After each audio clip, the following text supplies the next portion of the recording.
کہ انہوں نے پیٹرول پمپس کو چیکنگ شروع کی. یہ بہت بڑا المیہ ہے بادشاہ صاحب. ہمارے نبی پاک صلی اللہ علیہ وسلم تو فرماتے تھے کہ جو تاجر ناپ تول کرے گا اس کا سزا جہنم ہے. یہاں پہ کیا کس روش پہ چل رہا ہے؟ میں کمی کرنے والا آقا نے کہہ دیا کہ یہ ہم میں سے ہے ہی نہیں, اس کا کوئی ہم سے تعلق ہی نہیں. اور ہمارے پیٹرول پمپس جو ہیں اللہ تعالیٰ معاف کرے, یہاں تو آپ کو روڈ پہ جب آپ گاڑی لے جاؤ آپ کو پتا کہ فلاں کی مائلیج کچھ بہتر ہے, فلاں کی مائلیج جو ہے کم ہے, فلاں جو ہے. اور مجھے اپنے ذاتی ایکسپیرینسز ایسے ہیں کہ ایک پیٹرول پمپ سے کافی سالوں کی بات ہے, ہم نے پیٹرول ڈلوایا تو پیٹرول ڈلا ہی کچھ نہیں تھا, اس نے ڈالا ہی کچھ نہیں, مشین ہی چلی تھی, صرف مشین چلی اور وہ میٹر چلا. ٹھیک ہے. اور اس طرح کی حرکتیں ہو رہی ہیں اور اس کا ایک اثر نہیں ہوتا. اس طرح کی جب آپ سڑک پہ کھلے عام, چونکہ پیٹرول پمپ سے کوئی بھی جا سکتا ہے, کوئی بھی افسر چیک کر سکتا ہے, ان کی پرائیویٹ کمپنیز کی چیکنگ ہے, تو وہاں جب کھلی دھاندلی ہو رہی ہوتی ہے تو پھر سوسائٹی میں بڑی ہی بدمزگی پیدا ہو جاتی ہے. اور پھر ہر عنصر جو ہے نا, ہر شخص دیکھیں ان کا بھی باجا صاحب سٹینڈرڈ دیکھیں کہ اگر آپ پیسے پورے لے رہے ہیں کسی کو چیز تو پوری دیں. دیدہ دلیری سے یہ لوگ چوری کرتے ہیں. کتنے پمپوں پر انہوں نے چھاپا مارا ادھر سے؟ یہ 669 پیٹرول پمپس جو ہیں پنجاب بھر میں, 700 کے قریب تقریباً آپ کہہ سکتے ہیں. انہوں نے ایک ماہ میں جو چیک کیے اور جو ان کی رپورٹس آئیں اس میں انہوں نے یہ بتایا کہ 322 جو تھے نا وہ کرپشن کر رہے تھے. آدھے اگر 700 چیک کیا ہے تو آدھے اس میں کرپٹ تھے. تقریباً آدھے, وہ 48% کے قریب کہہ رہے ہیں کہ جی انہوں نے ان کے پیمانے ٹھیک نہیں تھے. اس ملک میں دیکھیں ہو کیا رہا ہے بھائی صاحب, ان کو انہوں نے 37,29,000 روپے جرمانہ بھی کیا. اچھا یہ تو ان کی رپورٹ ہے نا کہ 322 اس میں سے جو تھے نا وہ ناپ تول ان کا خراب تھا. ہماری جو اسیسمنٹ ہے وہ تقریباً 98% ہے. ٹھیک ہے. کم از کم یہ کوئی 2% ایسے ہیں جن کے مالک جو ہے نا وہ آنیسٹ ہیں, ان کی کوئی لائبلٹی اس طرح سے, ان کی سوچ بہتر ہے, وہ اسلامی ذہن کے ہیں, وہ یہ سوچتے ہیں کہ یار کم کما لو خیر ہے. اور پھر اس میں ان کی جو مختلف ڈیلنگز ہیں حکومت کے ساتھ, جو پیٹرول پمپس ایسوسی ایشنز ہیں, ان کے بھی گلے شکوے کچھ ہیں. اور ہماری حکومت سے ریکویسٹ یہ ہوگی کہ آپ بیٹھ کے اگر کوئی ان کے گلے شکوے ہیں, ان کی کوئی مزید ان کو آپ نے کوئی بینیفٹس دینے ہیں تو وہ ضرور سیٹل کر دیں. لیکن یہ جو ہے نا پہلے تھوڑا ان کو مل رہا ہے پیٹرول, دیکھیں کہاں سے کہاں چلا گیا, اور یہ عوام کو جو مہنگا پیٹرول ہے وہ بھی پورا نہیں دیں گے تو پھر کس طرح سے معاملہ چلے گا؟ نہیں ان کو تو جمپ ملتے ہیں نا جی, ان کو تو جمپ بھی مل جاتے ہیں. آپ سٹاک کر لیں, جب گورنمنٹ نے قیمت بڑھانی ہے ان کو پہلے پتا ہوتا ہے. میرے اپنے عزیزوں کے پیٹرول پمپس ہیں, ان کو بہت پہلے سے پتا ہوتا ہے کہاں پہ سمری ہے, موو ہو رہی ہے, رزلٹ کیا آئے گا. وزیر, میں آپ کو بتاؤں اتنی اہم بات ہے کہ وزیر اعظم کو یہ نہیں پتا ہوتا کہ اس نے ڈیسیژن, مطلب وزیر اعظم ظاہر ہے ڈیسیژن لینا ہے, یس اور نو لینا ہے. بالکل. لیکن مجھے جو پیٹرول پمپس والے عزیزوں کارب کا دوستوں کا پتہ ہے, ان کو پتا ہوتا ہے کہ جی یہ سمری ریجیکٹ ہوگی, یہ اس طرح سے بنائی گئی ہے کہ وزیر اعظم کے سامنے جائے گی تو وہ دیکھیں گے نہیں یار یہ تو ریجیکٹ کرنے والی ہے. بالکل ٹھیک. وہ ریجیکٹ ہوگی اور کیا وہ ایکسیپٹ ہوگی یہ بھی ان کو پتا ہوتا ہے, وہ سٹاک کیا ہوتا ہے. اس محکمہ اینٹی کرپشن کی طرف آتے ہیں. بہت ہی اہم ان کے اقدام ہے. اللہ کرے کہ اینٹی کرپشن اسٹیبلشمنٹ جو ہے وہ بہت تگڑی ہو اور واقعی کرپٹ جو لوگ ہیں وہ ڈرنا شروع ہو جائیں. بھائی صاحب سرکاری جو ملازمین ہیں ان سے بھی بڑے واگزار کروائے ہیں. کل میں خبر پڑھ رہا تھا کہ وہ ادھر کوئی اپنا اکاڑا والی سائڈ پہ ارب پتی بندہ نکلا ہے سرکاری, تو ان سے کتنی ابھی تک ہوئی ہے ان سے ماہانہ, اس کی بھی ہے کوئی تفصیل؟ انہوں نے کچھ محکموں کی رقم جو تفصیل میرے پاس ہے, کچھ دوسرے محکموں کے پیسے انہوں نے نکلوائے ہیں. ٹھیک ہے. یہ بہت بڑی رقم ہے, 69 کروڑ روپے کی یہ اماؤنٹ ہے. جو کہ انہوں نے ایک ماہ میں ریکور کروائی ہے. میں سمجھتا ہوں یہ ایک بہت بڑی اچیومنٹ ہے. اور اس کے علاوہ انہوں نے کچھ انکوائریز ہیلڈ کی ہیں.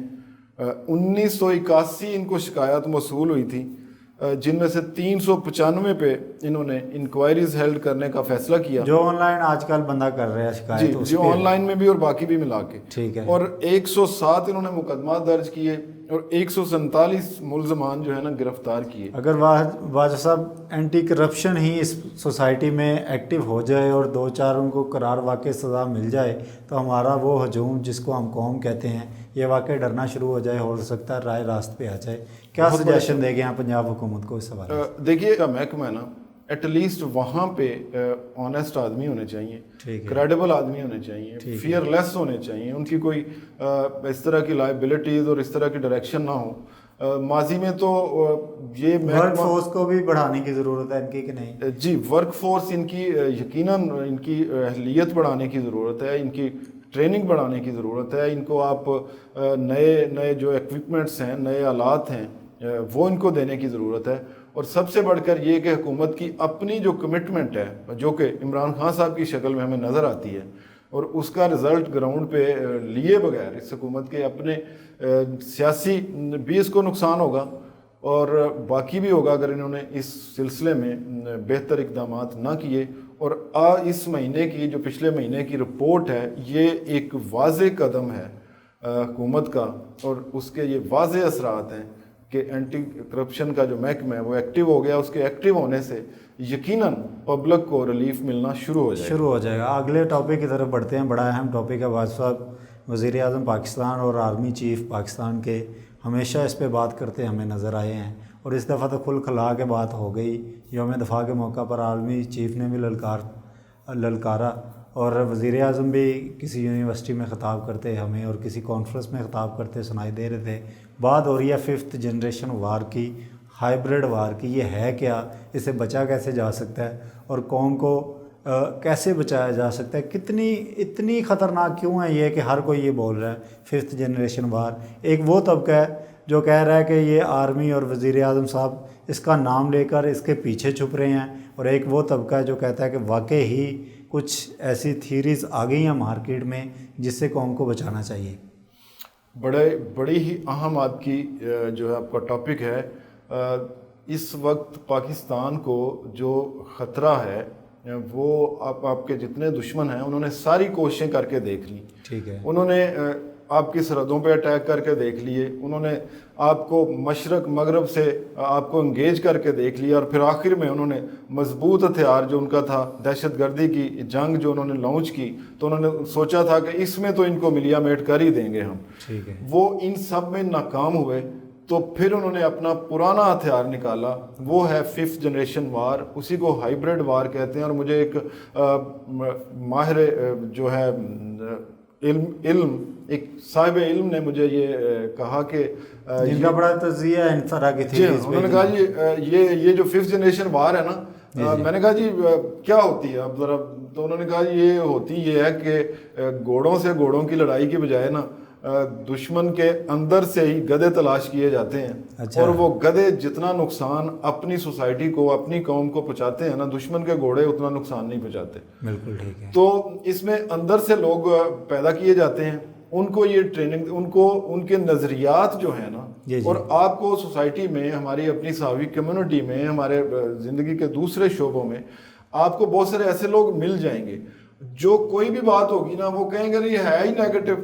مثلا ایک پچھلے پروگرام میں جو بات ہو رہی تھی ایک جگہ پہ جی قائد اعظم کے حوالے سے وہ ایسی باتیں کر دیں گے جی ان کو کیئر نہیں کی گئی. کبھی کہہ دیں گے یہ بھی 5th جنریشن وار کا حصہ ہے کہ آپ کی قومی سالمیت پر اٹیک کیے جاتے ہیں. قومی سالمیت پہ سب سے پہلے آپ کے اندر انہوں نے ایک بے یقینی پیدا کرنی ہے. اچھا, آپ کو بے سمت کر دینا ہے. یہ بادشاہ جو ہیروز کو ولن بنا کے پیش کرنا بھی کیا اسی پلان کا حصہ ہے سارا جو آج کل بڑی باتیں چل رہی ہیں؟ یہ تو اب پارٹ ہے نا. اب تو اس 5th جنریشن وار کا آپ کی جو افواج ہیں وہ ٹارگٹ ہیں, کیونکہ انہوں نے فضا میں حملے کر کے دیکھ لیے. اب ان کا واحد طریقہ یہ ہے, ان کی ساری کوشش یہ ہے کہ آپ کی جو سپاہ ہے اور آپ کے جو افراد ہیں, قوم ہے, ان کے اندر ان کو میسج دیا جائے, اور ان کی جو افواج ہیں ان کی قیادت کو خاص کر اب نشانہ بنایا جا رہا ہے. کیونکہ ساری کامیابی کے پلان آپ کے جو جنرلز ہیں, آپ کے جو کمانڈرز ہیں, سارا مائنڈ ان کا اپلائی ہوتا ہے اور ساری کمٹمنٹ ان کی اپلائی ہوتی ہے آپ کی فتح میں. ہمیشہ اب دیکھیے جس نے جنگ کا نقشہ بنانا ہوتا ہے اور جس نے اس جنگ کو میں مختلف ڈپلائمنٹس کرنی ہوتی ہیں, اب ان کو آپ کے جنرلز کو ایک ہدف بنایا جا رہا ہے، آپ کی آرمی کی قیادت کو بارہا ڈفرینٹ طریقوں سے ان پہ مختلف طریقوں سے اٹیک کیے جا رہے ہیں، اور ان کو یہ کہا جا رہا ہے، لوگوں کے اندر بے یقینی پیدا کی جا رہی ہے تاکہ بس اب 5th جنریشن وار سے ہی آپ سے مجھے بہت ڈیٹیل میں ڈسکس کرنی ہے۔ ابھی مجھے کہا جا رہا ہے بریک کا، چھوٹی سی بریک لیتے ہیں ناظرین، اور پوچھتے ہیں کہ یہ کیسے قوموں کی زندگی پر اثر انداز اور کون کون اس کے پیچھے کار فرما سازشیں ہیں اور کیوں پاکستان پر ہی مسلط کی گئی ہیں۔ ان تمام اہم ترین سوالوں کا جواب لیں گے باجوہ صاحب سے ایک چھوٹی سی بریک کے بعد۔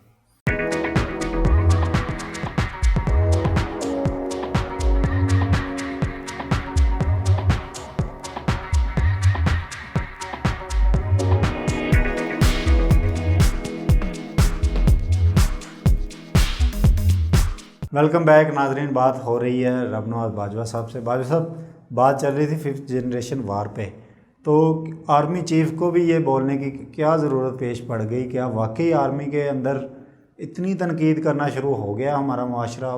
آج روز دیکھتے ہیں ہم کہ فلاں انقلابی اٹھ گیا، فلاں انقلابی اٹھ گیا، یہ سارا کچھ پیڈ کمپینز بھی ہیں ان کے لیے؟ پیڈ کمپینز کا اگر میں ذکر کروں تو میں آپ کو تھوڑا سا پیچھے اگر لے کے جاؤں تو اس ملک میں ڈویژن کریٹ کرنے کے لیے بڑے طریقے استعمال کیے گئے۔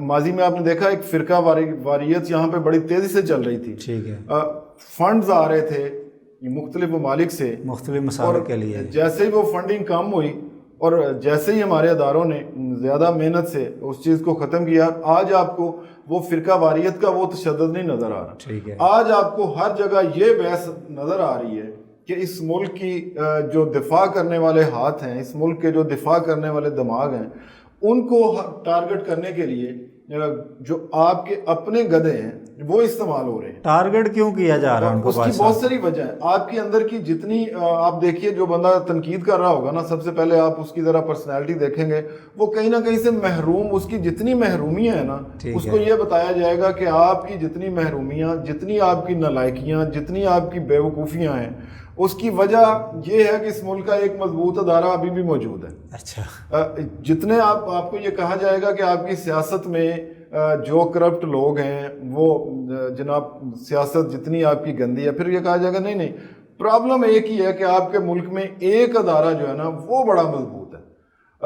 اس ادارے کے اگر وہی سارا پاکستان کھا جاتے ہیں دفاع کے لیے، اور وہی سارا کچھ کر 11% بجٹ جو ہے آپ ایلوکیٹ کرتے ہیں اپنی افواج پہ دفاع کے لیے۔ جی ہاں، ٹھیک ہے، 11 سے 12-13 تک میکسیمم، اگر ڈیفرنٹ اس میں انکلوڈ کی جاتی ہیں چیزیں، ٹھیک ہے، جبکہ دنیا میں اس کا آپ کے جو دشمن ہیں ان کا کمپیریزن کہیں زیادہ ہے۔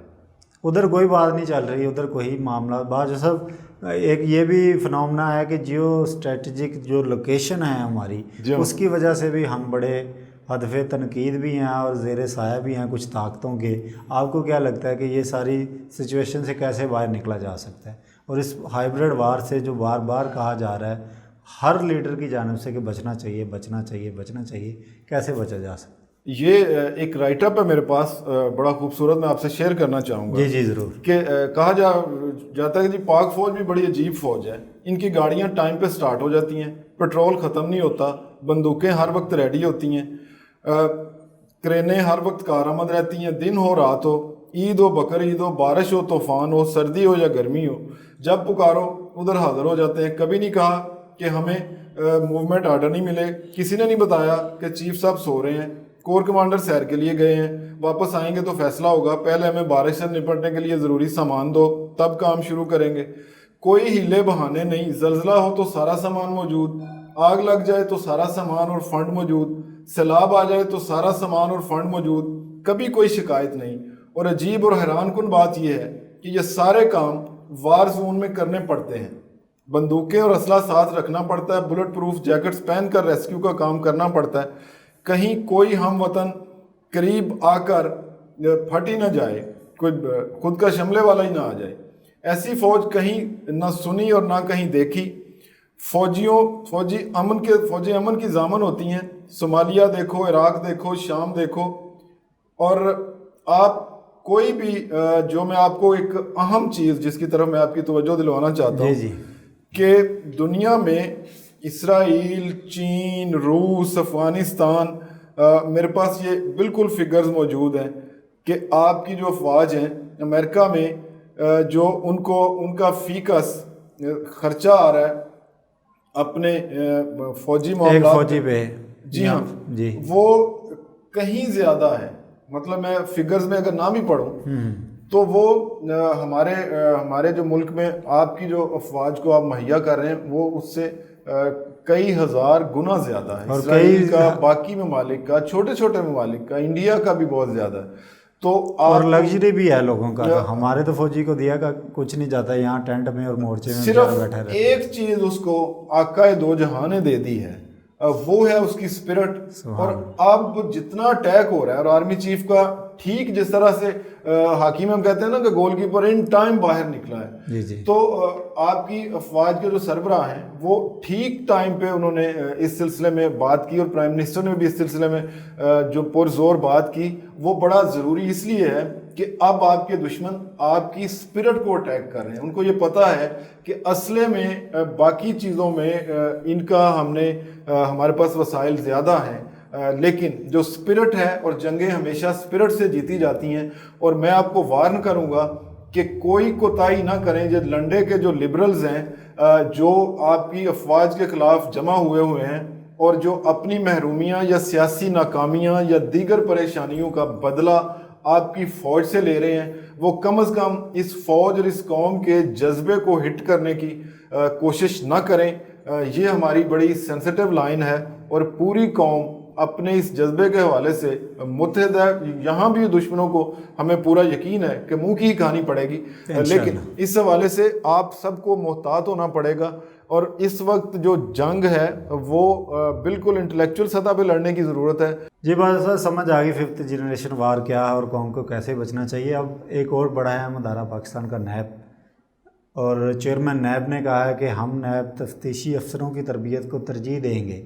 اور ترجیح کس حوالے سے دیں گے یہ تو آپ کے پاس انفارمیشن ہوں گی، لیکن بڑی تنقید رہی اس حوالے سے کہ تفتیش ٹھیک نہیں ہے اور یہ اپنا مقدمہ صحیح سے نہیں لڑ پاتے، جس کی وجہ سے جا کے جو ملزم ہیں، جو کلپریٹ ہیں، وہ آزاد ہو جاتے ہیں. تو کیا خبریں ہیں، نیب کو کس ڈگر پہ لے کے جانا چاہتے ہیں چیئرمین نیب صاحب؟ آج جو جتنے ٹاپکس آپ نے چنے ہیں نا، یقین کریں آپ کو داد دینے کو دل کرتا ہے. یہ سارے ٹاپکس وہ ہیں جو اس قوم کی ڈائریکشن ٹھیک کرنے والے ٹاپکس ہیں. ٹھیک ہے. نیشنل اکاؤنٹیبلٹی بیورو پچھلے کئی سالوں سے دھوم دھام سے جناب وہ اکاؤنٹیبلٹی کا کام کر رہی ہے، اور اس کام میں اتنے اعتراضات ان پہ آتے ہیں. اور میں آپ کو بتاؤں کہ ان سارے اعتراضات کی بنیادی وجہ یہ رہی ہے کہ ان کی وہ ٹریننگ نہیں تھی جتنا بڑا وہ ٹاسک لے کے چل پڑے تھے. ٹھیک ہے. اب احساس ان کو ہوا ہے، یہ اللہ کا شکر ہے کہ chairman national accountability bureau justice retired Javed Iqbal صاحب نے ایک جو اسٹیٹمنٹ جس کا آپ حوالہ دے رہے ہیں، جو انہوں نے کہا ہے کہ ہم اس پہ کام کر رہے ہیں، ہم ان کو اینول ٹریننگ بھی دے رہے ہیں. میں نے جن ماہرین سے بات کی، انہوں نے مجھے بتایا کہ جی حال یہ تھا کہ بنیادی چیزوں کا جو لوگ اس میں ایکٹیو تھے، بڑے بڑے دعوے ہو رہے تھے، بہت سارا حکومت کا، موجودہ حکومت کا بھی خاص کر اس پہ بہت سارا انحصار تھا، ان کی پولیٹیکل ڈپینڈنس اس پہ بہت زیادہ تھی کہ انہوں نے اکاؤنٹیبلٹی کرنی ہے، اور یہی نعرہ دے کے وہ آئے بھی تھے. بالکل. پچھلے 2 سالوں میں بھی کئی اگر آپ جائزہ لے لیں تو کوئی بڑا تیر نہیں مارا جا سکا. کوئی بڑی جس کو پکڑا پتہ چلا جی وہ فلاں وجہ سے چھوٹ گیا. عدالتوں نے انہیں ہائی کورٹ اور سپریم کورٹ میں جب ان کے کیسز گئے تو وہ سعد رفیق صاحب ہوں، وزیر اعظم صاحب پاکستان ہوں، جی ہاں، احسن اقبال صاحب ہوں، سارے بعد میں متقا لہراتے آئے. ان میں صحیح غلط کا تو میں نہیں کہہ رہا، لیکن میں یہ ضرور کہوں گا کہ جتنے، بلکہ جسٹس قاضی فائز عیسیٰ کے حوالے سے بھی مجھے لا کے ایک ایکسپرٹ ہیں، وہ بات کر رہے تھے کہ بڑی آسانی سے انہوں نے جب کیس دیکھا تو انہوں نے کہا اس میں تو ایگزٹ ہونا بڑا آسان ہے. ان کی فیملی کے بارے میں جو کیس ہوا، تو اس کے اب میں آپ کو پیرامیٹرز بتاتا ہوں کہ یہ جو اکاؤنٹیبلٹی بیورو کی کوششیں تھیں، یہ کس طرح سے اپنا ٹاسک اچیو نہیں کر رہی تھیں. حکومت تو ایک طرف بلند بانگ دعوے چل رہے تھے، اور دوسری طرف ان کی اہلیت جو تھی وہ نہ صرف کویسچنیبل تھی، بہت ہی کم تھی. اب دیکھیے وائٹ کالر کرائم کو پکڑنا دنیا بھر میں ایک انتہائی مشکل کام ہے اور چیلنج ہے یہ. اور یہ چیلنج ہے ہمارے. آپ 72 سالوں کا جائزہ لینا، آج تو آپ نے بہت کمال کر دیا نا اس ٹاپک کو چھیڑ کے. 72 سالوں کا جائزہ لیں تو نیشنل اکاؤنٹیبلٹی بیورو سے پہلے آپ کے پاس ایک ایف آئی اے ہوتی تھی. اچھا جی، ایف آئی اے کا بڑا دبکا ہوتا تھا کہ ایف آئی اے میں چلا جائے گا کیس، اور وہاں بھی وہ نارمل سی ان لوگوں کو پتہ ہوتی تھی چیزیں، اور وہ کوئی ثبوت نہیں حاصل کر سکتے تھے. اسی وجہ سے ایف آئی اے کا کبھی کوئی بہت بڑا نام نہیں رہا کہ انہوں نے کرپشن جو ہے نا اس کو ہینڈل کر لیا. پھر آپ کی قوم نے ایک نیشنل اکاؤنٹیبلٹی بیورو کا ایک ڈیسیژن لیا، بنی، لیکن اس میں جتنے لوگ ڈالے گئے وہ ان چیزوں کو ہینڈل کرنے کے ان کے پاس ایکسپیرینسز نہیں تھے. ان کو گریجولی ٹریننگ دی گئی بڑی آہستہ آہستہ سے. اسی وجہ سے جتنا اس وجہ سے دباؤ حکومتوں پہ، اکاؤنٹیبلٹی بیورو پہ آتا تھا، وہ سارے کی سارے وجہ یہ تھی کہ ان کی اہلیت بڑی کم تھی. میرے سارا جو زور ہے اس بات پہ. پھر اس کے بعد انہوں نے اب جو طریقہ اڈاپٹ کیا جس میں انہوں نے کہا جی کہ ہم بنائیں گے جوائنٹ انویسٹیگیشن ٹیم اور پھر C I T combined investigation team. کن کے ساتھ بات تھا اس میں؟ بڑی اہم بات ہے آپ کی. اس میں انہوں نے نیب میں ایف آئی اے کے لوگوں کو شامل کیا گیا. اس میں انہوں نے security exchange commission of Pakistan کے لوگوں کو شامل کیا گیا. ایف آئی اے کے سائبر ونگ میں انہوں نے وہاں سے لوگ لیے، جیسے جے آئی ڈی بنتی ہے اس طرح سے بنائی جائے. پھر انہوں نے ایک آخری ہتھیار جو ہمارے پاس ہوتا ہے نا جی، انٹر سروسز انٹیلیجنس، ان کو شامل کیا. ان کا بہت بڑا ادارہ پاکستان، ان کی اہلیت کو ساتھ انہوں نے ملایا. پھر انہوں نے ملٹری انٹیلیجنس کے لوگوں کو بھی اس میں شامل کیا کر کے، تو اس طرح سے اب انہوں نے یہ جو کمبائنڈ انویسٹیگیشن ٹیمز، یہ تو بڑی مضبوط ہو جائے گی بات، جوائنٹ انویسٹیگیشن ٹیمز، ان سے انہوں نے لے کے جو ہے نا اب فارم کرنا شروع کی. تاکہ وجہ یہ ہے کہ جب آپ فائنینشیل سکیمز کو ہینڈل کرنے کی کوشش کرتے ہیں نا، تو وہاں جو بندہ بیٹھا ہے جس نے فائنینشیل سکیم کیا ہوا ہے اس نے تو انی ڈالنی ہے نا جی. اس کے پاس تو فنڈز ہیں بے شمار، بالکل، وہ اس کے پاس اثر و رسوخ ہے بے شمار. وہ چھوٹا سا افسر، اور پھر اس کے پاس اہم بات، تیسری بات یہ ہے کہ اس کے پاس پولیٹیکل سپورٹ ہے بے شمار. بالکل. اب یہ تین قوتوں کو ہینڈل کرنے والا آپ کا بیچارہ جو افسر ہے، 17ویں 18ویں 19ویں 20ویں 21ویں گریڈ کا جو افسر ہے، بڑی تنخواہ ہوگی تو لاکھ روپیہ ہوگی، وہ اس کی تنخواہ ہوگی، اس کی طاقت کتنی ہوگی، اس کو حکومت کی بیک اپ کتنی ہوگی، پولیٹیکل سپورٹ کتنی ہوگی. اور جو بندہ یہ کر رہا ہوگا، آپ کے ملک میں پولیٹیکل ڈیوائیڈ ہے، جس پارٹی کے بندے کو ہاتھ ڈالے گا وہ پارٹی پوری سوشل میڈیا پہ اس کے خلاف کمپین کر دے گی اور تصویریں لگا کے گالیاں دے کے اس کے خلاف ہوگا. جی ہاں، پورے کا پورا. اور اس کا واحد جو مقابلہ ہے وہ بندہ اپنی بیسٹ ٹریننگ سے کر سکتا ہے. وہ ڈیپ جو ڈگنگ کر کے فیکٹس کو سامنے لا کے. اور میں اس کے علاوہ آپ کا ایک پہلو آپ کے سامنے رکھنا چاہ رہا ہوں، جو مجھے ایک بڑے سینئر پولیس آفیسر ہیں شعیب چیمہ صاحب، ایس پی ہیں پولیس میں، ان سے میری بات ہوئی اس معاملے میں پولیس کے حوالے سے، تو انہوں نے بھی مجھے اس سلسلے میں کچھ بڑی مزیدار باتیں بتائیں. اچھا. اور انہوں نے یہ کہا کہ جی ایک اور بات یہ ہے کہ جو اکاؤنٹیبلٹی کورٹس ہیں، جی وہ ان کی جو ججز ہیں ان کی ایبلٹی بھی جو ہے نا ان کو بھی مزید کیپیسٹی بلڈنگ کی بہت زیادہ ضرورت ہے. ججز کو بھی؟ جی ہاں. اچھا. چونکہ دیکھیے ان کا بھی ایکسپیرینس اس طرح کے کیسز کو ہینڈل کرنے کا ہے نہیں. بالکل ٹھیک ہے. تو وہ کس طرح سے یہ کر پائیں گے؟ ٹھیک ہے. اب دیکھیے سارے پہلو، بالکل. اس کا ایک اور پہلو میں آپ کو طرف لے جاؤں کہ جو ایڈوکیٹس ہیں جنہوں نے یہ کیسز پلیڈ کرنے ہیں، ان کی اپنی کتنی کیپیسٹی ہے، کتنی ٹریننگ ہے فائنینشیل سکیمز کو جو ہے پریزنٹ کرنے کی، ان کے خلاف انکوائریز ہو، کیسز کو، پروفز کو، اور اس کا اوور آل ان ساری ناکامیوں کا جو نکلتا ہے رزلٹ وہ یہ نکلتا ہے کہ کیس جو ہے جو بندہ بھی جائے گا. بالکل ٹھیک ہے. بس اب ٹائم میرے پاس بڑا کم ہے اور آخری ٹاپک ہے میرے پاس، آخری 2-3 منٹ ہے. اور لاہور میں ایک بڑا اندوناک سانحہ ہو گیا ہے. گجرپورہ کا علاقہ ہے، خاتون سے زیادتی ہو گیا ہے. رات 12 بجے نکلی، سی سی پی او کی اسٹیٹمنٹ سامنے آ گئی. پولیس کی 20 سے زائد ٹیمیں تفتیش کر رہی ہیں. آپ کو کیا لگتا ہے اس طرح کس طرف ہماری سوسائٹی چلی گئی ہے؟ ایک تو پہلے تو واقعے پہ تھوڑی سی ڈیٹیل ڈالیں اور اخلاقی پہلو پہ اس پہ بات میں آتے ہیں.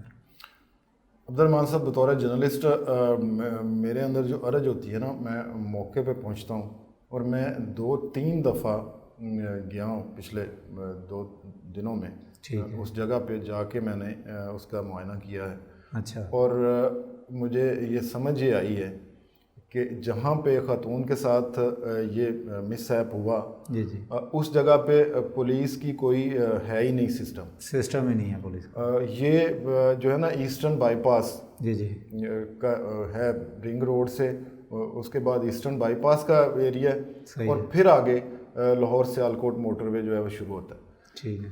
وہاں پہ سب سے پہلے، اور وہاں پہ آپ موٹر سائیکل لے کے ایک نیچے سے کالکتائی روڈ جاتا ہے، آپ وہاں سے ایزیلی موٹر سائیکل سوار اس پہ چڑھنا چاہے چڑھ جائے، کوئی کنٹرول نہیں، کوئی اس پہ چیک اینڈ بیلنس ہی نہیں ہے. موٹر سائیکل والا بھی جا سکتا ہے، بیلنس نہیں ہے، کوئی وہاں روکنے والا پوچھنے والا نہیں ہے. اچھا. اور رات کے جس ٹائم یہ ہوا ہے اس ٹائم بالکل وہ روڈ واقعی وہ سنسان روڈ ہوتی ہے. اور اس میں ہمارے جو ادارے ہیں، جو ہم نے 15 کال کا جو سسٹم شروع کیا ہوا ہے، جب ان کو یہ کال پہنچ گئی اور رات کے وقت، تو پھر لیک لسٹر جو ایٹیچیوڈ ہے جو پولیس کا، وہ واقعی وہ ذمہ دار ہیں، ان کو فوراً ایکشن کرنا چاہیے. اب دیکھیے روڈ پہ گاڑی کھڑی ہے، یہ کوئی کسی گلی محلے میں کسی اسٹریٹ میں تو کوئی کرائم سائٹ پہ تو نہیں ہو رہا. مین ایک آپ کا ایسٹرن بائی پاس اخلاقی سطح پہ بھی بات کر لیں بادشاہ صاحب، تو جس نشاءالدین نے دیکھا انہوں نے بھی رک کے نہیں دیکھا. انہوں نے کہا جی وہ خواتین کو مار رہے تھے، خاتون کو، لیکن ہم پھر گزر گئے اسپیڈ سے. آپ اخلاقی سطح پہ بھی معاشرے کو کچھ تو دیدہ دلیری دکھانی چاہیے. دیدہ دلیری دکھانی چاہیے. ہمیں جو ہے نا ایک دوسرے کو، ہمیں سوسائٹی کے اندر اچھی جو قدریں ہیں ان کو پروموٹ کرنے کے لیے ہم سب کو آبیاری کرنی چاہیے ان چیزوں کی. اور وہ صاحب جو ہیں وہ کہتے ہیں کہ میں سیالکوٹ تک جاتا رہا اور مجھے کالیں آتی رہیں، اور میں بھائی آپ رک جاتے، آپ کہیں اگلے جو اس سے تھوڑا ہی فاصلہ جہاں سے واقعہ تھا اس سے آگے لاہور سیالکوٹ موٹر وے کا جو باقاعدہ ٹول پلازا بنا ہوا ہے، وہاں سے کافی سارے لوگ موجود ہوتے ہیں. آپ وہاں رک کے آپ ایٹ لیسٹ کسی کے لیے آپ کوئی نہ کوئی سیکریفائس کا جذبہ جو ہے. اچھا بھائی صاحب، آخری 1 منٹ ہے، مجھے یہ بتائیں کہ پولیس کو کیا کرنا چاہیے اس سارے واقعات کی روک تھام کے لیے؟ اب پولیس کو کیا کرنا چاہیے؟ اس واقعہ تو ہو گیا، اب اس کو مثال کیسا بنانا چاہیے کل کوئی اور اس درندگی کا حصہ نہ بن سکے؟ ایک تو پولیس کے پاس اس وقت جدید آلات ہیں، وہ ہمیں پوری توقع ہے، امید ہے اور دعا بھی ہے کہ وہ اس تک پہنچ جائیں گے. اور آپ کو اپنا جسٹس سسٹم جو ہے نا وہ ضرور اسلامی طریقے پہ کرنا چاہیے، قرار واقعی سزا دینی چاہیے. اور بالکل اسلام جس طرح سے سزائیں تجویز کرتا ہے، عبد الرحمٰن صاحب آپ یہ ڈبل سٹینڈرڈ چھوڑ دیں. یا تو آپ کہیں گے ہم ایک لبرل سوسائٹی ہیں، ہم نہیں مانتے، کوئی فرق نہیں پڑتا ان چیزوں کاٹنا آپ کے رہے ہیں، آپ کے ٹاپ پولیٹیشینز رہے ہیں آپ کے ملک میں، انہوں نے کہا جی ہم ہاتھ کاٹنے کو نہیں جائز سمجھتے. اور یہ اس قسم کی، تو یہ تو وہ لوگ ہیں جن کو آپ جو ہے نا ان کے سر کاٹنے چاہیے اور سر عام کاٹنے چاہیے، اور ان کو سخت سے سخت سزا دینی چاہیے. کیونکہ جو لوگ نرم سزاؤں کے طرفدار ہیں، جن لوگوں کو کسی کو موت کی سزا دیتے ہوئے بڑی تکلیف ہوتی ہے، اور وہ اس کے لیے ان کو فنڈ، چونکہ باہر سے فنڈ ملتے ہیں کہ اس ملک میں سزائے موت ختم کراؤ، ہمارے ایجنٹوں کو موت سے سزا نہ مل جائے، وہ پتہ نہیں کیا ریزنز ہیں. ہر سوسائٹی کی اپنی نارمز ہیں، اپنی ٹریڈیشنز ہیں، اور ہم بینگ اے مسلمان ہمیں سخت سزائیں جو ہیں وہ امپلیمنٹ ضرور کرنی چاہیے. اس کے علاوہ ہمارے پاس کوئی طریقہ نہیں. سخت سزائیں دینی چاہیے. بھائی صاحب کا پوائنٹ آ گیا، ابھی وقت ختم ہو چکا ہے، وقت پروگرام کا. بہت شکریہ آپ نے ہمیں ٹائم دیا. Thank you very much. ناظرین، آپ نے رب نواز باجوہ صاحب کی قیمتی گفتگو سنی، امید آپ کو پسند آئی ہوگی. ہمیں دیجیے اجازت، ابھی تک کے لیے اتنا ہی. اللہ حافظ.